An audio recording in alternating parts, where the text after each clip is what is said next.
Hello and welcome to NLP Metaprograms, Episode 3, Internal Process. So this is the second of the Basic Metaprograms from NLP.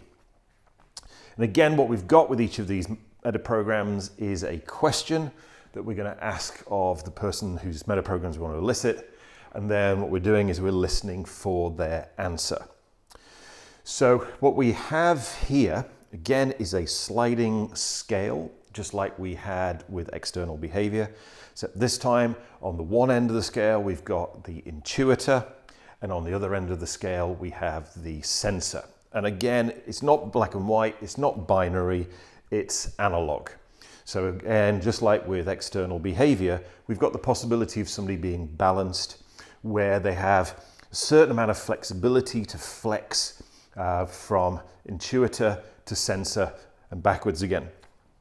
So here's the question that will enable us to elicit this particular metaprogram. And the question is this: if you were going to learn a new subject, would you be interested in the details, the facts, and the application of those details and facts to the now, to the present moment?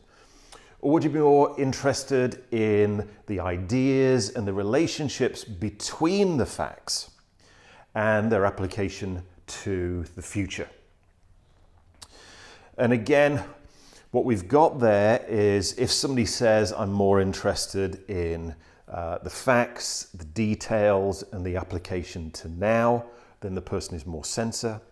If the person is says that they're more into the relationship and the ideas between the facts and the possibilities and opportunities and the application of those ideas and relationships to the future, then the person is more intuitor.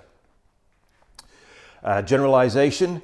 In general, there are around about 25% of the population are intuitor and 75% of the population are more sensor. There is a relationship between internal process and a number of the complex metaprograms that we're going to be covering in later episodes, in that there's a relationship between internal process and the chunk size metaprogram as to whether somebody's more global or specific, the intuitor being more global, the sensor being more detailed. There's also a relationship between internal process and the relationship metaprogram, in that the intuitor is more into sameness, whereas the sensor is more into detail. And also to the motivation direction metaprogram, in that there is a relationship or correlation between the intuitor and being more towards motivated and the sensor being more away from motivated. That is because the intuitor is naturally more optimistic, whereas the sensor is significantly more realistic in the now. Optimistic about the future, realistic about the now. Okay, so there's some relationships between this particular metaprogram and some of the complex metaprograms we're going to be doing in the future. So let's talk in detail about sensors and intuitors. So the sensor is significantly more into facts, they're into nitty-gritty detail. What this means is that they are very, very capable of quite what we might call mechanical jobs, things that have got a set of rules. Say they tend to be very, very realistic. They are very much in the now.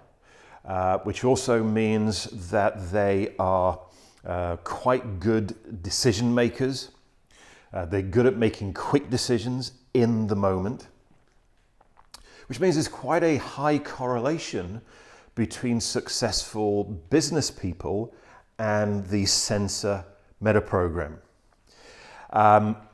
They're good at sales. They're very good at anything that's very procedural, step by step, that requires detail and attention in the moment.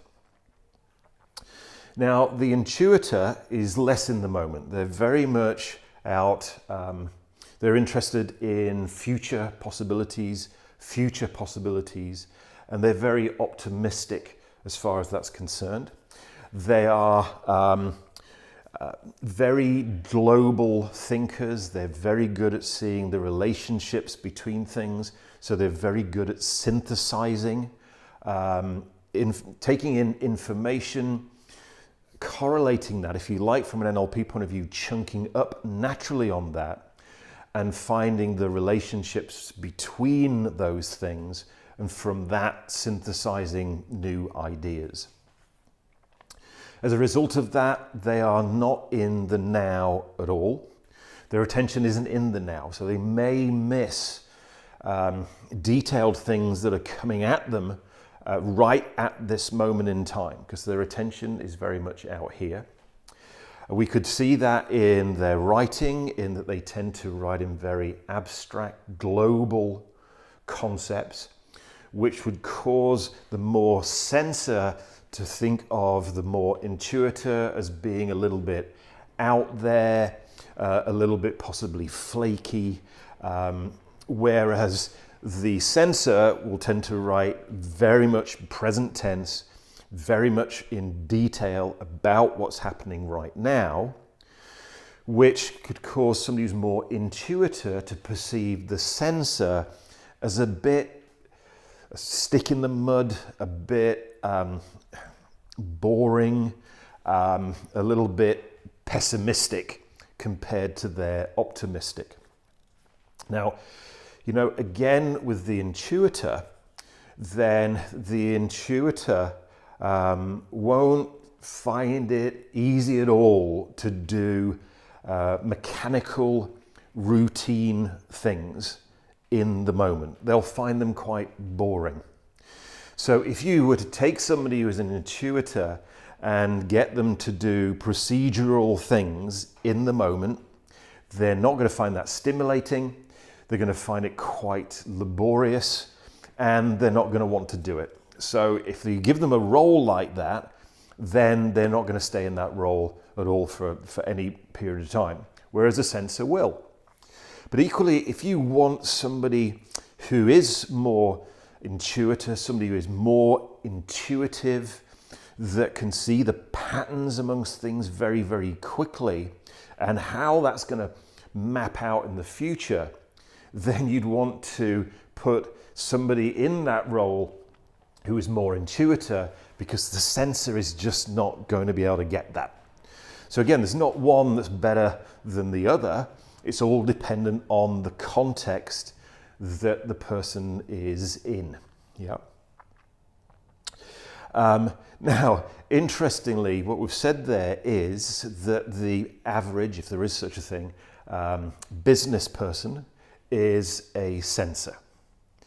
Your average NLP person is more intuitor, which could explain the reason why quite often there's a bit of a conflict in NLP people communicating successfully with business people. So, how do we get around that? The ultimate thing, I think, from an NLP professional point of view, is to increase our flexibility. So if you are more an intuitor, which is probably what's attracted you to NLP in the first place, then it's about being able to increase your flexibility to become more sensor by chunking down, using the hierarchy of ideas, which we've covered in previous Facebook Lives, to be able to chunk down into the detail, asking yourself meta-model questions. That will enable you to get more rapport and communicate more effectively to people who are more sensor. If you are more sensor as an NLP professional, then the thing to do would be to increase your flexibility, to be able to act more intuitor. And to be able to do that, then what you'd need to do is ask yourself chunking up questions on everything you're thinking about, like for what purpose? What is this an example of? What can I do with this? What will this give me? will open up your thinking to be more intuitive.